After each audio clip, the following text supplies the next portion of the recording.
Hi guys, welcome to our daily encounter. Today we're introduced to a man by the name of Abram in our Old Testament reading, later to be known as Abraham.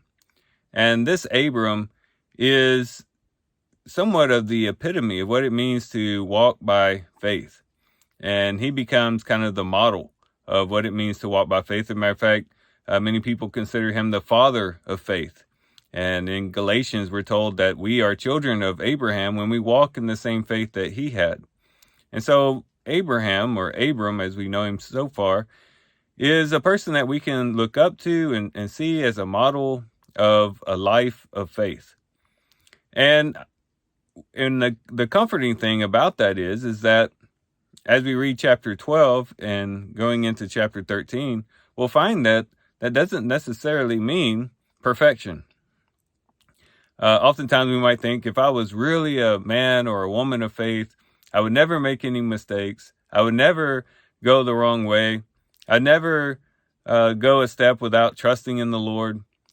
What we see with Abram is, yes, great faith, great moving with God, but also going the wrong direction at times, but always coming back. And we'll see that unfold as we look into the text here. Now, he becomes a good model of faith because really the experience that he has is very similar to the experience that we have. At the beginning of chapter 12, we have the Lord giving him some promises, and then Abraham stepping out in faith and believing in those promises. He's told that God would make him a great nation, that God would bless him, make his name great, and that he would be a blessing, that he would bless those who blessed him, and the one who cursed Abraham or Abram, he would curse, that is, God would curse. And in Abram, all the families of the earth would be blessed. So a lot of promises, a lot of blessings given to Abram for the future. And Abram takes these promises by faith, and not only just intellectually acknowledges them to be true, but actually steps out in that faith. As you continue to read in verse 4, where it says, "So Abram went forth as the Lord had spoken to him, and Lot went with him." So God had told him to go into this land, and Abram had never been in this land. He was from the Chaldean region, and now he's going into this land. He didn't know anybody. He didn't know the landscape, but God told him to go there. And if he went there, that God would bless him. And he stepped out in faith. He believed the Lord, and he proved that he believed the Lord by going into this unknown territory. And this is very similar to us as well. We too have promises that God has given us. He has promised us eternal life through his son, Jesus Christ. He has promised us a resurrection. He has promised us a new heavens and a new earth. He has promised us wonderful, beautiful promises, and has offered us many, many blessings. And we take that by faith. People of faith take the promises of God by faith, but not just intellectually, but also practically, by taking that faith and allowing it to motivate them to action, to walk in obedience to God. And we see this beautifully portrayed with Abram here. But it doesn't stop there. His walk of faith with the Lord leads him also to worship. It says in verse 6, Abram passed through the land as far as the site of Shechem to the oak of Moreh. Now the Canaanite was then in the land. And then verse 7, it says, the Lord appeared to Abram and said, to your descendants I will give this land.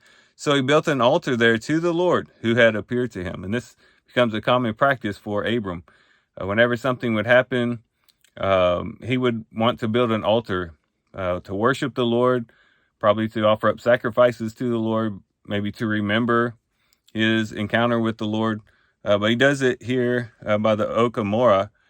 And then he does so again later on between Bethel and Ai, as is described in verse 8.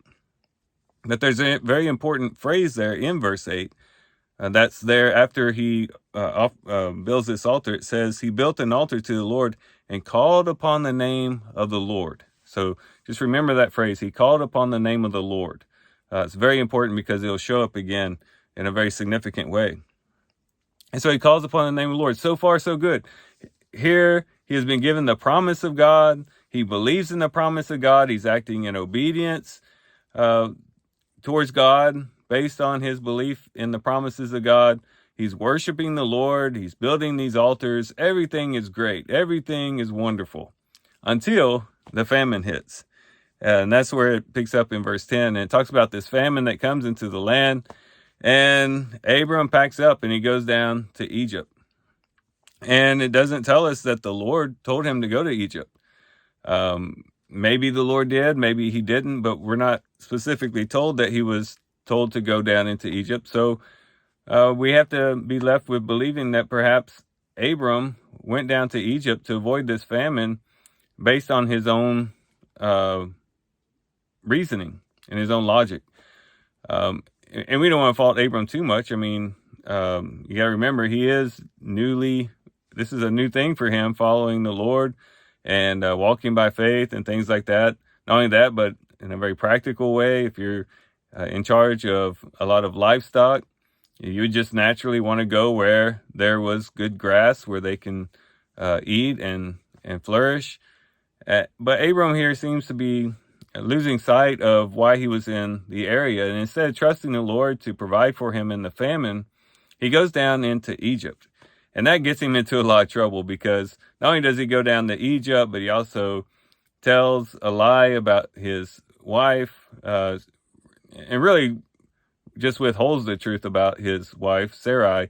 He tells him that she was his sister, which was kind of true, but she was his half-sister, but left out the part about her being his wife, which would have been very important for them, because Pharaoh takes her into his house, and the Lord puts these plagues on them, and causes a lot of problems, a lot of consternation, and Pharaoh ends up sending him away. So that whole trip to Egypt was basically not good. It didn't end very well. Yes, Abram does get some possessions, some servants and livestock from Egypt, but still, it seems to be outside of God's will. And so he goes up from Egypt and he goes back into the land, and he ends up back where he was before anyways. So here we see, perhaps, and we can speculate that perhaps Abram is making a mistake here. Maybe he's putting faith aside for the moment for practical reasons, and he goes down into Egypt. And we have to say that, that's, of course, it's not advisable to do that, but it is very common for people of faith to sometimes slip up, to sometimes go to the world, go to other things, to go to other sources, trust in other people, instead of going to the Lord and not waiting on the Lord and being patient and patiently seeking the Lord in challenging times. It's very easy for us to run to Egypt whenever a problem arises, instead of sitting and waiting patiently for the Lord. And if that's the case, if that is what was happening with Abram here, it shows us that yes, that happens sometimes. It's not advisable, it's not the ideal, but it does happen, and it's just a realistic view of a life of faith. And so Abram goes back into the land. But what we want to focus on is how the story ends. It doesn't end with Abram saying, you know what, this whole faith thing, I messed up. Obviously, I'm not cut out for this type of thing. I don't know why the Lord called me in the first place. And he didn't just pack up his tents and go back to the land of Chaldea. He stayed faithfully walking with the Lord. And that becomes evident as we get into chapter 13. Where it says he went up from Egypt to the Negev. That was the southern part of the promised land. He and his wife and all that belonged to him, and Lot with him. And it says he was very rich in livestock, silver and gold.